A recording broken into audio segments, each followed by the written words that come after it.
All of my grandparents had dementia or chronic illnesses, so I saw what my family went through as they declined.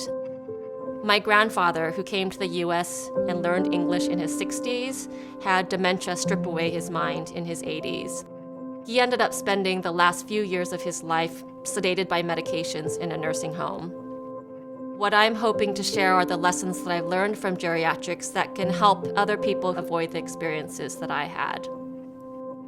I'm Helen Kao. I'm the medical director of our Geriatrics Clinical Programs at UCSF.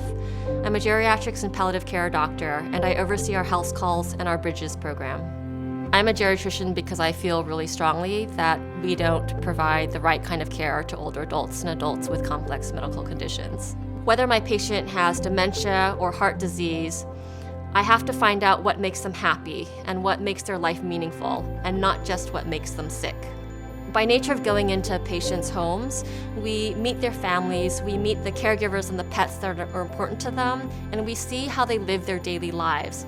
A lot of our patients are having declining mobility, difficulty with cognitive function, and as we can actually see what their families are doing to try to support them, we can better think about the ways that we can design their care regimen, the way that we should be treating their prescriptions and making it easier for families to give, as well as the kinds of people that we need to pull into their care to be sure that we can optimize their mobility, their ability to do the things that they want to do in their daily life.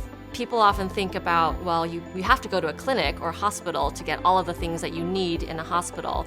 But that is so old school. We can send an x-ray to someone's home, we can get EKGs in the home, we can do remote monitoring, we can do all of the types of things that people used to think of was impossible in a home setting. If we can use technology and harness sort of what technology enables us to do, I think we'll be able to reach more people, not just in urban settings, but in rural areas as well. We know that our population is only getting older, and in San Francisco, that's particularly true because San Francisco has one of the oldest populations of the major metropolises in the US.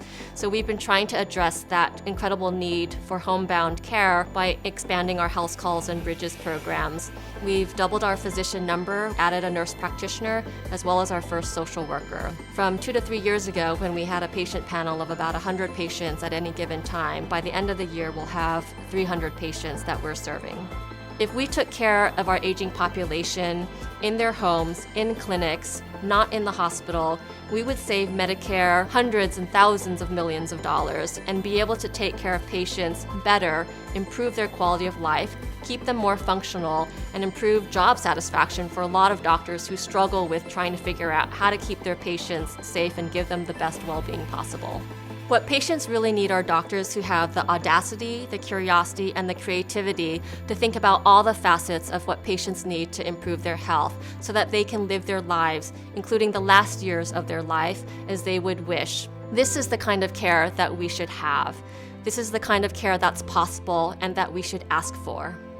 This is care that's possible when we think about geriatrics and health calls as a primary component of what our healthcare system should be about.